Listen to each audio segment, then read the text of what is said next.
নমস্কাৰ।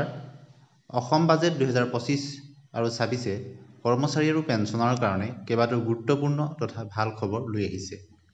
প্ৰথম খবৰটি আশা কৰ্মী, PM পোষণৰ ৰান্ধনি, অংগনবাড়ী কৰ্মী আৰু সহায়িকাসকললৈ ভাল খবৰ। গুৰুত্বপূৰ্ণ ঘোষণা বিত্তমন্ত্ৰীৰ। অসম বিধানসভাত অজন্তা নেওগে পঞ্চমবাৰৰ বাবে বাজেট দাখিল কৰে আৰু বাজেটত আশা কৰ্মী, PM পোষণৰ ৰান্ধনি, সহায়িকাসকলৰ কাৰণে তেওঁলোকে দৰমহা বৃদ্ধিৰ কথাটো ঘোষণা কৰে, লগতে অন্যান্য সা-সুবিধাৰ কথাও ঘোষণা কৰে। অসম বিধানসভাত একেৰাহে পঞ্চমখন বাজেট দাখিল কৰিলে বিত্তমন্ত্ৰী অজন্তা নেওগে আৰু বিত্তমন্ত্ৰী অজন্তা নেওগে বাজেট সৰ্বস্তৰৰ ৰাইজ উপকৃত হোৱাৰ বাবে একাধিক অভিলাষী ঘোষণা তেওঁ কৰিছে। গতিকে এই যিখন বাজেটখনত আশা কৰ্মী, PM পোষণৰ ৰান্ধনি, অংগনবাড়ী কৰ্মী আৰু সহায়িকাসকললৈ ভাল খবৰ আছে। লগতে চৰকাৰী কৰ্মচাৰী, অন্যান্য পেঞ্চনাৰসকলৰ কাৰণেও বহুতো গুৰুত্বপূৰ্ণ খবৰ আছে আৰু সাধাৰণ জনতাৰ কাৰণেও কল্যাণকামী এখন বাজেট। 2025 1 অক্টোবৰৰ পৰা তেওঁলোকৰ পাৰিতোষিক চৰকাৰী ভাত্তা সংশোধনৰ লগতে এককালীন সাহায্য প্ৰদানৰ বাবে সিদ্ধান্ত গ্ৰহণ কৰিছে। অৰ্থাৎ আশা, অংগনবাড়ী কৰ্মী, সহায়িকা, ৰান্ধনিসকলৰ 2025 চনৰ 1 অক্টোবৰৰ পৰা পাৰিতোষিক চৰকাৰী ভাত্তা তথা সংশোধন কৰাৰ লগতে এককালীন সাহায্য প্ৰদানৰ সিদ্ধান্ত গ্ৰহণ কৰিছে।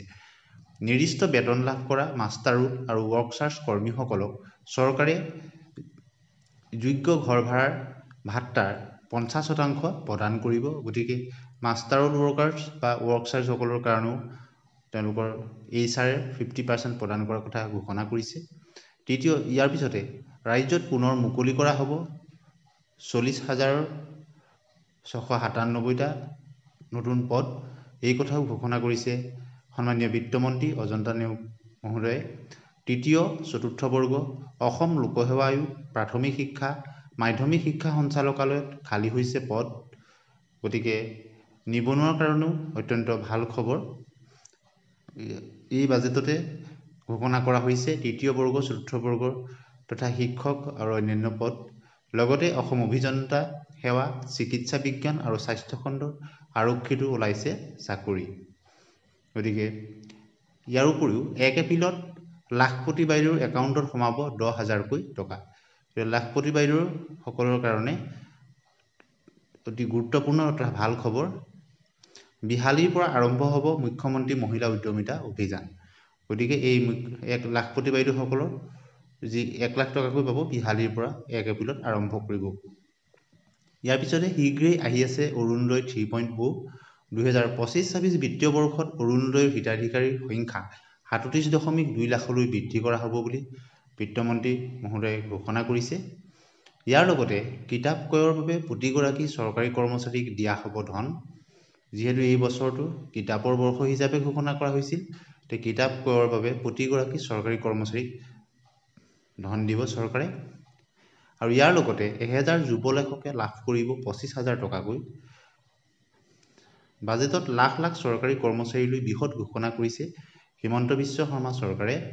গতিকে কৰ্মচাৰীসকলৰ যিসকল 2005 চনৰ 1 ফেব্ৰুৱাৰীৰ পূৰ্বে নিযুক্তি লাভ কৰিছিলে তেওঁলোকে চৰকাৰী কৰ্মচাৰীত OPS লাভ কৰিব। অৰ্থাৎ 2005 চনৰ 1 ফেব্ৰুৱাৰীৰ পূৰ্বে তেওঁলোকৰ নিযুক্তি প্ৰক্ৰিয়া আৰম্ভ হৈছিল, যদিও তাৰ পাছত নিযুক্তি লাভ কৰিছিল তেওঁলোকক OPS প্ৰদান কৰিব। চৰকাৰী কৰ্মচাৰীয়ে লাভ কৰিব নগদবিহীন চিকিৎসাৰ সুবিধা। লাখ লাখ আশা কৰ্মী, অংগনবাড়ী কৰ্মী, ৰন্ধন কৰ্মী, সহায়িকাৰ বৃদ্ধি পাব দৰমহা।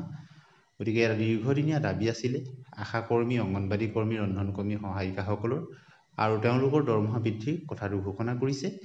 1 অক্টোবৰৰ পৰা বৃদ্ধি পাব দৰমহা। গতিকে 2025 বৰ্ষৰ 1 অক্টোবৰৰ পৰা তেওঁলোকৰ যিটো দৰমহা বা পাৰিতোষিক বৃদ্ধি পাব। আৰু ইয়াৰ উপৰিও এককালীন সাহায্যৰ কথাও ঘোষণা কৰা হৈছে বাজেটত। ইও এটা অত্যন্ত গুৰুত্বপূৰ্ণ এটা ভাল খবৰ। কেৱল পাৰিতোষিকেই নহয়, এককালীন সাহায্যও লাভ কৰিব। গতিকে অৱসৰৰ পিছত তেওঁলোকক এককালীন সাহায্য প্ৰদান কৰাৰ কথা ঘোষণা কৰিছে বাজেটত।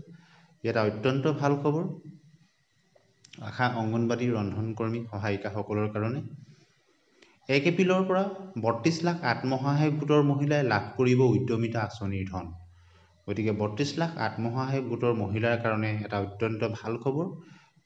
2025 চনৰ 1 এপ্ৰিলৰ পৰা লাভ কৰিব। ইয়াৰ লগতে জলমিত্ৰৰ পাৰিতোষিক 1000 টকাকৈ বৃদ্ধি কৰা হ'ব। গতিকে জলমিত্ৰসকলৰ কাৰণেও অত্যন্ত এটা গুৰুত্বপূৰ্ণ তথা ভাল খবৰ। তেওঁলোকৰ যি মাহিলী পাৰিতোষিক এতিয়া লাভ কৰি আছে তাত 1000 টকাকৈ বৃদ্ধি কৰা হ'ব। ইয়াৰ উপৰিও যিসকল বাণীকান্ত কাকতি কম্পিউটাৰ লিটাৰেচি প্ৰগ্ৰেমত যিসকল শিক্ষক কৰ্মচাৰীয়ে তেওঁলোকে চাকৰি কৰি আছে তেওঁলোকৰ দৰমহা 20,000 টকালৈ বৃদ্ধি কৰা হৈছে আৰু লগতে তেওঁলোকৰ চাকৰি কাৰ্যকাল 60 বছৰলৈ বৃদ্ধি কৰা হৈছে। ধন্যবাদ।